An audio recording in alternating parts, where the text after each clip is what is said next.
For today's video guys, tayo po ay magmimina at kung nakikita nyo nakatayo ako at bigla akong sinira ang grass block na ito. Siyempre, para mabuksan ang ating entrance sa ating secret minahan. At yan, ang layo na ng namina ko. At swerte sa loto pang nakapangalan sa aking swerteng pickaxe.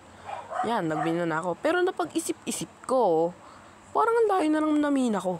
Tapos, di pa rin ako nakakita ng diamonds.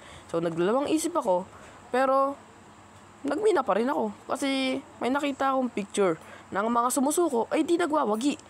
Kaya ayan, nagbunga ang aking kapalaran. Kapalaran tuloy.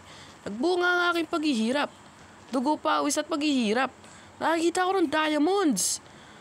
Napatalon pa ako sa sobrang saya. At yan, minayin na natin. Swerte, may fortune pa ako. Ang dami. Wow! Uy, swerte ba naman, no? May cave pa dito. Wow, mas madaming diamonds dito. At sa unang attempt, ilang diamonds, wait lang, kunin muna natin yan. Kunin din natin yung nasa taas. Ilang diamonds? 33 diamonds. So, ba't pa ba tayo nagmimina kung may direct na tayo? Siyempre, magagamit natin yun sa future.